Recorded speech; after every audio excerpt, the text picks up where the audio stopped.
Guys, nahihilig din ba kayo sa mga ganitong klaseng damit na oversize at cartoon character pa? Sa tanda kong ito ay ngayon pa talaga ako nahilig sa mga ganitong klaseng damit. Simula nung lumaki yung katawan ko ng ganito ay nahihiya na akong magsuot ng mga maliliit na damit. Kaya naman nang makita ko yung mga ganitong oversize na damit ay ganito na lang palagi yung suot ko. Mahilig din kasi ako sa mga ganitong cartoon characters at pinapanood ko to noon. Kahit ngayong may asawa at anak na ako ay mahilig pa rin akong manood ng mga cartoons. Ang sobrang nakahiligan ko talagang panoorin noon ay yung Powerpuff Girls, lalong-lalo na nung pinagbubuntis ko yung aking bunso. Ang cute kasi nila at wala talagang araw na pinapalampas na hindi ko sila pinapanood. Araw-araw yon, tuwing umaga ay yun palagi ang pinapanood ko. Gustong-gusto ko rin itong si Garfield, kaya naman 3 klaseng design din ang binili ko. Paborito ko rin ang ganitong kulay dahil hindi siya nakakaitim at bumagay siya sa kulay ko. Dahil 3 pirasong Garfield ang binili ko ay 3 piraso rin na Powerpuff Girls ang binili ko, no? Isa nitong kulay yellow, yung pink at yung naunang kulay green. Gustong-gusto ko rin itong kulay yellow na damit dahil nakakaputi rin siya. At syempre, hindi naman mawawala dyan itong kulay pink na si Patrick. Kaya nga lang ay wala pa ako nung SpongeBob na best friend niya. Gustong-gusto ko rin panoorin yun noon at nakakatuwa talaga yung dalawang to. Sa lahat ng nabili ko ay eto lang yata ang hindi ko kilala. Basta binili ko lang siya dahil gustong-gusto ko lang talaga ang kulay pink. Pero ang cute naman niya, 'di ba? Gusto ko ngang kumplitohin lahat ng mga cartoon characters na gustong-gusto ko, kaya nga lang ay wala pa tayong budget. At nandito pa pala si kulay pink na Bubbles at hindi ko pa pala na isasabit. Tinabi ko na nga lang siya dito sa kanyang kakambal. Matagal ko nang nabili ang mga ito pero mukhang bagong-bago pa. Maingat kasi ako sa paglalaban nito at kinukusot ko lang ng dahan-dahan para hindi masira yung mga print. Hindi ko rin siya masyadong pinipigaan at pagkabanlaw ko ay diretso ko na siyang hinahanger. Ingat na ingat din ako sa pagsusuot at hindi ko hinahayaan na madumihan masyado. Sa lahat ng nabili ko ay ito lang si Elmo na kulay puti ang madaling matanggal yung print. Kaya dinadahan-dahan ko lang talaga kapag nilalabhan ko yan. Pero dito naman sa iba ay hindi naman sila ganyan. Ito lang talagang kulay puti. Meron pa naman akong ibang damit pero ito lang talaga yung mga madalas kong nasusuot. At hindi rin pala mawawala dyan itong si Tweety Bird na kulay black at itong kulay yellow na suot ko. Komportable kasi ako sa mga ganitong klaseng damit at hindi pa nakikita yung 3 layer kong abs. Pagkatapos ko ngang maghanger yung mga damit ay tsaka pa lang ako magliligpit nitong hinigaan namin. Natuyo na nga rin itong mga punda kaya nagpalit na rin ako. Wash and wear lang itong 2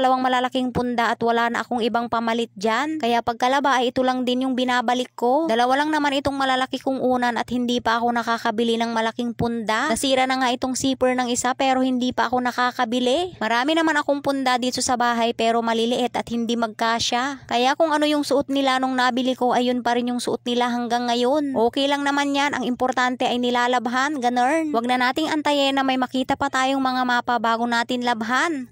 Charot. Inayos ko na nga rin itong aming bedsheet dahil nalukot masyado. At eto lang naman ang ganap natin ngayong umaga mga kumarites. Aaura lang muna tayo saglit dito sa ating kubo bago lumabas. Ganun.